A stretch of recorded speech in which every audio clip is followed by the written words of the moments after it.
A recent massive announcement has been made. Our Francis Felix explains. Hoping to end politics and favoritism intervening in public administration, Morovis Major Carmen Maldonado announced she's running for governor of Puerto Rico for the Democratic Party in the 2024 elections.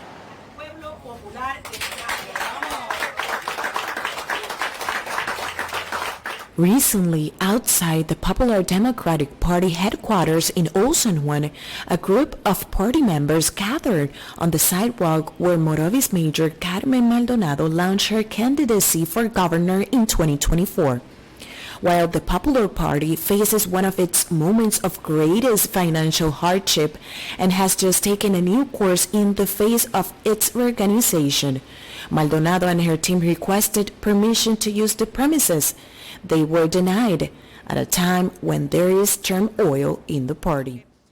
There's a lot of need in Puerto Rico. Puerto Rico needs leaders compromised with the needs of the people.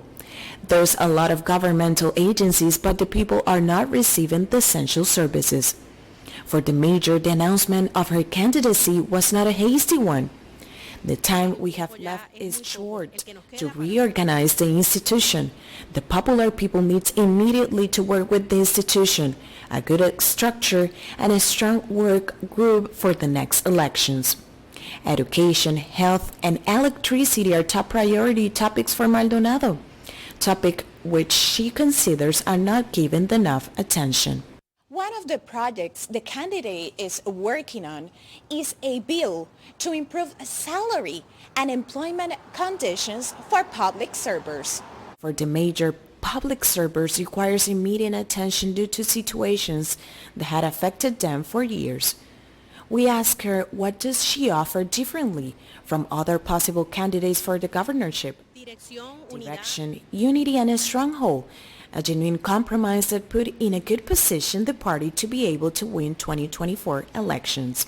With this announcement, Maldonado becomes the first candidate for the governorship for the next elections, although other members of the party have expressed their interest in the candidacy.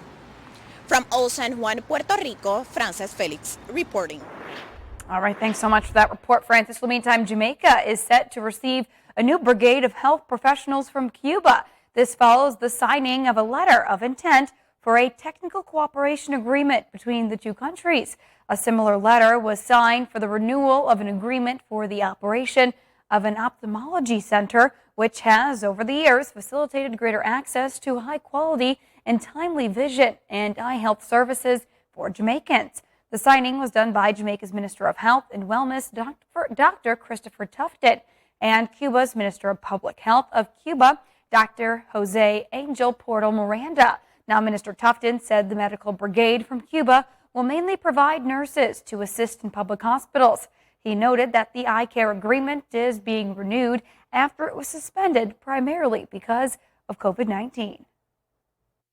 I'm very excited about the second agreement because we intend, hopefully, to expand the services, not just to curative measures, but also to prevention, primarily in our schools among our young people. Well, meantime, Dr. Tufton said the Jamaica-Cuba cooperation reflects Cuba's commitment to serving public health as a public good. Cuba's health minister, meantime, said the two letters of intent will help to deepen the relationship between the two countries, and he promised that it could always count on the solidarity of the Cuban people. Well, meantime, it can be found where a child lives, learns, and plays. But when lead is touched, swallowed, or breathed in, it can be extremely dangerous. But there are things that parents can do to prevent lead exposure. Mandy Gaither has more on the hidden dangers in homes and what a pediatrician says you should do to protect your children during National Lead Poisoning Awareness Week.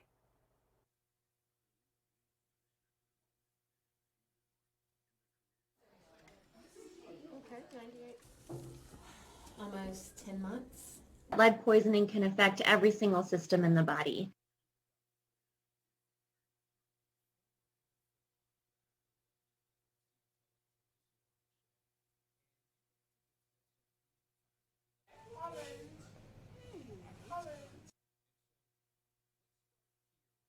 under the age of 2 when they're crawling around, playing a lot, and putting everything in their mouths.